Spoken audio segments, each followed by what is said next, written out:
اعوذ باللہ من الشیطان الرجیم بسم اللہ الرحمن الرحیم منیبین الیہ واتقوہ واقیموا الصلاۃ ولا تکونوا من المشرکین، اسی کی طرف رجوع کرنے والے ہو کر اور اسی سے ڈر جاؤ اور نماز قائم کرو اور مشرکوں میں سے نہ ہو جاؤ۔ سورۃ الروم آیات 31۔ منیبین الیہ، اسی کی طرف رجوع کرنے والے ہو کر، اللہ تعالیٰ کی طرف رخ کرو اور اسی کی طرف جھکے رہو، اس سے ڈرتے رہو، اس کی عبادت کرو، اسی کی رضا حاصل کرو۔ واتقوہ، اور اسی سے ڈر جاؤ، یعنی اسی سے ثواب کی امید رکھ کر اسی کی اطاعت کرو اور اسی کے عذاب کے خوف سے اسی کے نواہی سے رک جاؤ۔ انسان جب ہر معاملے میں اللہ تعالیٰ کی طرف رجوع کرتا ہے تو اسے اللہ تعالیٰ کا شعور ملتا ہے، یہی باطنی شعوری تقویٰ ہے۔ واقیموا الصلاۃ، اور نماز قائم کرو، یعنی نماز کو اوقات کی پابندی اور شرائط کا اہتمام کرتے ہوئے اللہ کی خشیت اور محبت سے ادا کرو۔ عبداللہ بن شقیق رحمۃ اللہ علیہ بیان کرتے ہیں کہ آپ صلی اللہ علیہ وآلہ وسلم صحابہ نماز کے علاوہ اعمال میں سے کسی چیز کو چھوڑنا کفر نہیں سمجھتے تھے۔ رسول اللہ صلی اللہ علیہ وسلم نے فرمایا، ہمارے اور کافروں کے درمیان عہد نماز ہے، جس نے اسے چھوڑ دیا اس نے کفر کیا۔ عبداللہ بن عمر رضی اللہ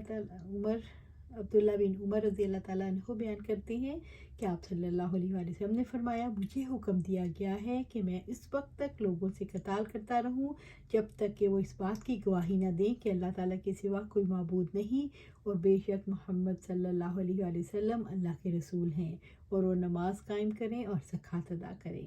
وَلَا تَكُونُوا مِنَ الْمُشْرِكِينَ، اور مشرکوں میں سے نہ ہو جاؤ۔ اللہ تعالیٰ نے برائیوں کی جڑ یعنی شرک سے روکا ہے، کیونکہ شرک انابت کی ضد ہے اور انابت کی روح اخلاص ہے۔ مِنَ الَّذِينَ فَرَّقُوا دِينَهُمْ وَكَانُوا شِيَعًا كُلُّ حِزْبٍ بِمَا لَدَيْهِمْ فَرِحُونَ، ان لوگوں میں سے جنہوں نے اپنے دین کو ٹکڑے ٹکڑے کر ڈالا اور بہت سے گروہ بن گئے، ہر گروہ اسی پر خوش ہے جو اس کے پاس ہے۔ سورۃ الروم آیات 32۔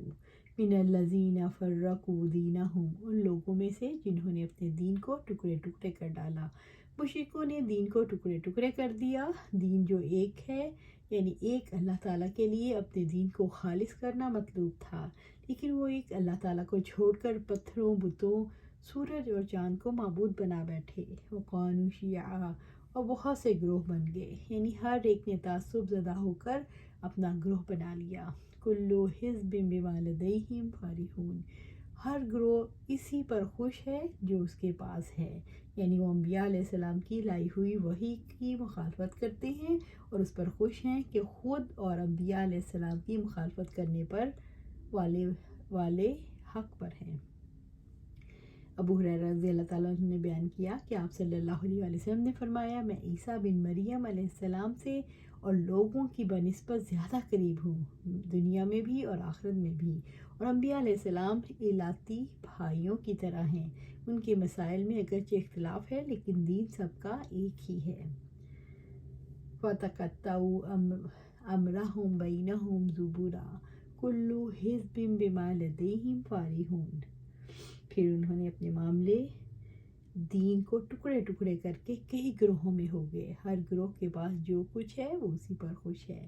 ہم سے پہلے ادیان والے اختلاف کر کے کئی باطل آراء و افکار میں مبتلا ہو گئے اور کئی فرقوں میں بٹ گئے، ان میں سے ہر فرقہ گمان کرتا تھا وہی حق پر ہے۔ افسوس کہ ہماری امت بھی کئی فرقوں میں تقسیم ہو گئی اور ان میں سے ہر فرقے کے سوا باقی سب فرقے گمراہ ہیں، صرف اہل سنت والجماعت حق پر ہیں، اور ان سے مراد موجودہ دور کے اہل شرک اور بدعت نہیں بلکہ وہ لوگ جو کتاب اللہ اور سنت رسول صلی اللہ علیہ وسلم کے دامن سے وابستہ ہیں، اور جن کا عمر اور صدر اول کے صحابہ کرام رضی اللہ تعالیٰ عنہ اجمعین، تابعین اور ائمہ مسلمین کے عمل کے مطابق ہے۔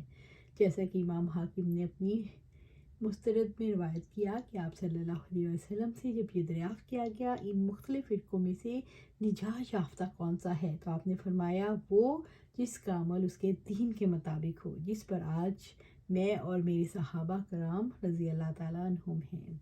وَإِذَا مَسَّ النَّاسَ ضُرٌّ دَعَوْا رَبَّهُم مُنِيبِينَ إِلَيْهِ ثُمَّ إِذَا أَذَاقَهُم مِّنْهُ رَحْمَةً إِذَا فَرِيقٌ مِّنْهُم بِرَبِّهِمْ يُشْرِكُونَ۔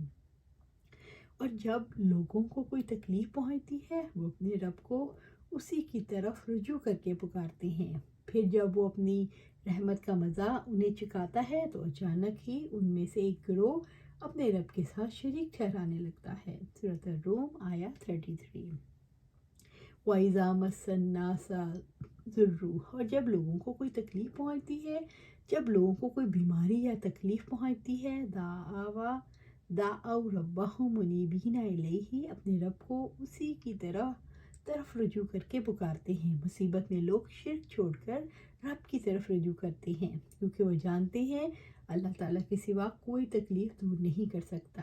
ثم اذا اذاقہم منہم رحمہ، پھر جب وہ اپنی رحمت کا مزہ انہیں چکھاتا ہے، جب اللہ تعالیٰ انہیں صحت دے دیتے ہیں اور مصیبت سے نجات عطا کرتے ہیں، اذا فریق منہم، تو اچانک ان میں سے ایک گروہ رجوع اللہ کو چھوڑ کر بربہم یشرکون، اپنے رب کے ساتھ شریک ٹھہرانے لگتا ہے۔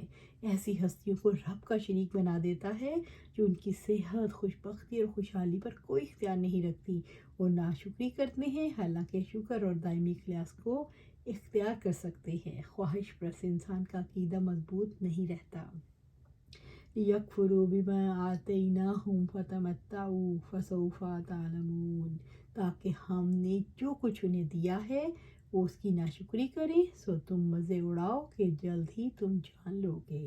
سورۃ الروم آیت 34۔ لِيَكْفُرُوا بِمَا آتَيْنَاهُمْ، تاکہ ہم نے جو کچھ انہیں دیا ہے وہ اس کی ناشکری کریں، یعنی وہ اللہ تعالیٰ کی دی ہوئی نعمتوں کی ناشکری کرنے کے لیے شرک کرتے ہیں۔ فتمتعوا، سو تم مزے اڑاؤ، دنیا میں اور چند دن مزے کر لو، فسوف تعلمون، کہ تم جلد ہی جان لو گے، یعنی تم کفر اور کفران نعمت کا انجام جلد ہی جان لو گے۔ ام انزلنا علیہم سلطانا فہو یتکلم بما کانوا بہ یشرکون، کیا ہم نے ان پر کوئی دلیل نازل کی ہے، پھر ان کے بارے میں بتاتی ہے جنہیں یہ اللہ تعالیٰ کے ساتھ شریک ٹھہراتے ہیں۔ سورۃ الروم آیت 35۔ ام انزلنا علیہم سلطانا، کیا ہم نے ان پر کوئی دلیل نازل کی ہے، یعنی کیا ان پر ہم نے آسمان سے کوئی ظاہری دلیل اتاری ہے۔ فہو یتکلم بما کانوا بہ یشرکون، پھر ان کے بارے میں بتاتی ہے جنہیں یہ اللہ کے ساتھ شریک ٹھہراتے ہیں۔ وہ دلیل انہیں کہتی ہے اپنے شرک پر قائم رہو، اپنے شک پر جمے رہو، تمہارا موقف حق ہے، اور جس چیز کی طرف تمہیں انبیاء اور مرسلین دعوت دیتے ہیں وہ باطل ہے۔ کیا کوئی ایسی دلیل تمہارے پاس موجود ہے جو شرک کو سختی کے ساتھ پکڑے رکھنے کی موجب ہے، یا اس کے برعکس تمام عقلی اور نقلی دلائل، تمام کتاب الہی، تمام انبیاء اور مرسلین علیہ السلام اور بڑے بڑے لوگ شرک سے نہایت شدت کے ساتھ روکتے ہیں اور ان تمام راستوں پر چلنے سے باز رکھتے ہیں جن کی منزل شرک ہے، اور ایسے شخص کے عقل اور دین کے فساد کا حکم لگاتے ہیں جو شرک کا ارتکاب کرتا ہے۔ پس ان مشرکین کا شرک جس پر کوئی دلیل اور برہان نہیں، محض خواہشات نفس کی پیروی اور شیطانی وسوسے ہیں۔ اللہ سبحانہ تعالیٰ سورہ یوسف میں فرماتے ہیں، اللہ تعالیٰ کے ساتھ محض چند ناموں کی عبادت کرتے ہو جو تم نے اور تمہارے باپ دادا نے رکھ لیے ہیں۔ اللہ تعالیٰ ان کے لیے کوئی دلیل نازل نہیں کی۔ حکم اللہ کے سوا کسی کا نہیں، اس نے حکم دیا ہے اس کے سوا کسی کی عبادت نہ کرو، یہی سیدھا دین ہے، لیکن اکثر لوگ نہیں جانتے۔ سورہ یوسف آیت 40۔ ان کے پاس شرک کی کوئی عقلی دلیل نہیں۔ اللہ سبحانہ تعالیٰ سے دعا ہے کہ اللہ سبحانہ تعالیٰ ہمیں شرک سے دور رکھے اور صراط مستقیم پر چلا دے اور ہمیں سیدھا جنت الفردوس کے اعلیٰ مقام پر لے جائے۔ آمین یا رب العالمین۔